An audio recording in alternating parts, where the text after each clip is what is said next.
অস্ত্রসহ আত্মসমর্পণ করেছেন ঢাকার কেরানীগঞ্জের ব্যাংকে হানা দেওয়া ৩ ডাকাত। বৃহস্পতিবার ১৯ ডিসেম্বর সন্ধ্যা ৫:৩০টার দিকে আলোচনার মাধ্যমে আইনশৃঙ্খলা রক্ষাকারী বাহিনীর কাছে আত্মসমর্পণ করেন তারা। এ ঘটনায় কেউ হতাহত হয়নি। জানা গেছে, আলোচনার মাধ্যমে ওই ৩ ডাকাতকে আত্মসমর্পণ করানো হয়। পরে তাদের সেখান থেকে বের করে নিয়ে যায় আইনশৃঙ্খলা রক্ষাকারী বাহিনীর সদস্যরা।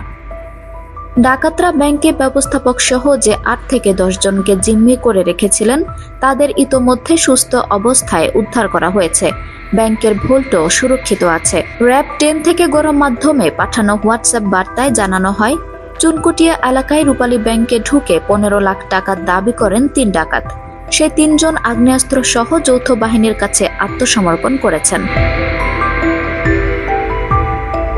আইনশৃঙ্খলা রক্ষাকারী বাহিনীর কর্মকর্তারা জানান, আইনশৃঙ্খলা রক্ষাকারী বাহিনীর পক্ষ থেকে ডাকাত দলের সদস্যদের সঙ্গে আলোচনা করে তাদের আত্মসমর্পণে রাজি করানো হয়।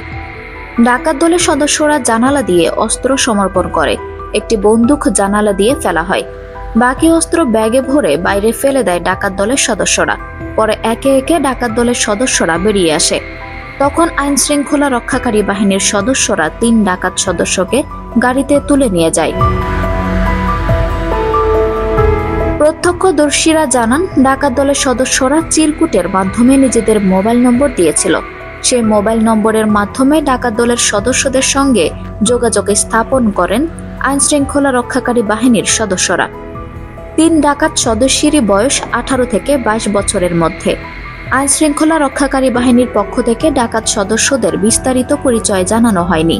এর আগে বৃহস্পতিবার দুপুর ২টার দিকে ডাকাতরা ব্যাংকে ঢোকে।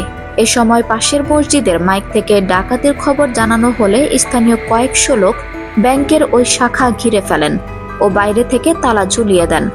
পরে পুলিশ, র্যাব, ফায়ার সার্ভিস ও সেনাবাহিনীর টিম ঘটনাস্থলে পৌঁছে ব্যাংকটি ঘেরাও করে রাখে। এদিকে ব্যাংকে ডাকাত দলের হানা দেওয়ার খবর ছড়িয়ে পড়ার পর উৎসুক জনতা সেখানে ভিড় করে। এ সময় নিরাপত্তার স্বার্থে ব্যাংক সংলগ্ন মূল সড়কের উভয় পাশের যান চলাচল বন্ধ করে দেওয়া হয়। পাশাপাশি ডাকাত দলকে আত্মসমর্পণের জন্য পাশের মসজিদের মাইক থেকে ঘোষণা দেওয়া হয়। আইনশৃঙ্খলা রক্ষাকারী বাহিনীর চেষ্টায় সন্ধ্যার দিকে আত্মসমর্পণ করেন তারা। আঞ্জুম হক আরবি, আমার সংবাদ।